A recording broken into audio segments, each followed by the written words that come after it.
When I was younger and in school, I was a theater major, so performing in plays, and doing improv, those sorts of things were a big part of my college years and even a little bit after, and I loved that as a creative outlet. Once I got into the business world, I didn't really have time to do a lot of that kind of thing anymore, so I had to find other outlets for creativity.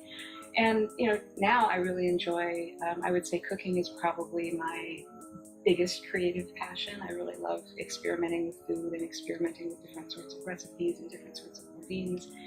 When I had my consulting practice, I actually found, in addition to just cooking in my private time, that putting together client presentations in a way that would be hold the client's interest and really teach them something at the same time is actually a very creative practice. For the last 10 years, I operated an independent consulting practice focused on e-commerce and multi-channel retail. Most of my practice was focused on business strategy, business planning, organizational design, and customer experience development for e-commerce and retail-oriented companies. Prior to that, I had a long history in retail and e-commerce with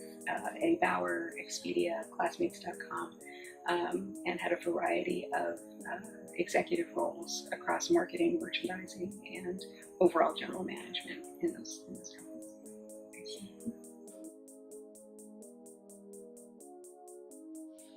I think, some of the more sort of academic definitions are actually kind of the way I think about it, which is, I think creativity is just sort of how something new and hopefully valuable is formed, and that could be a piece of art, it could be an idea, it could be a meal, it could be there's so many outcomes of the creative process. I tend to think about innovation more in the business sense, I guess mainly because that's really where the whole concept of needing to be innovative kind of came into my life was once I really got into the business world, and particularly in e-commerce and retail, where being innovative is so critically important to success. And I like to think of innovation as the development of solutions that meet unmet needs or bring new ideas or new ways of doing business to life. Oftentimes, you think about innovation as things that are very disruptive. So we used to talk a lot about innovation at Expedia, because if you think about Expedia, was very disruptive to the travel agency. It used to be,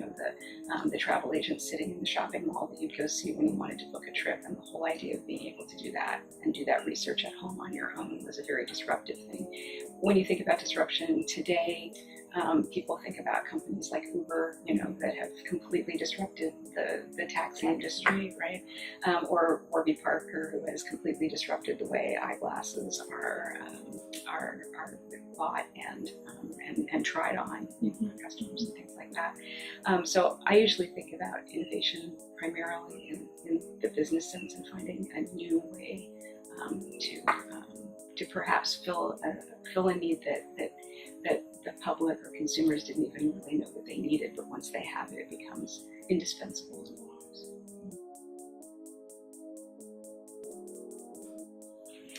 I think creativity and innovation are critically important, but I think I think the way that creativity and innovation are fostered inside of companies can be very, very different depending on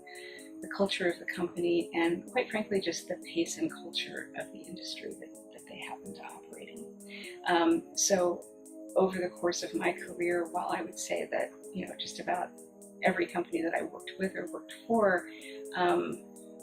looked for ways to be creative and innovative, in some cases that meant being way out on the edge and being very disruptive, but in many other cases it was much more about being what I would call sort of iteratively creative or innovative, and finding new and better ways to do things in a very in an iterative fashion that would maybe not be quite so disruptive or monumental. But I think it's important.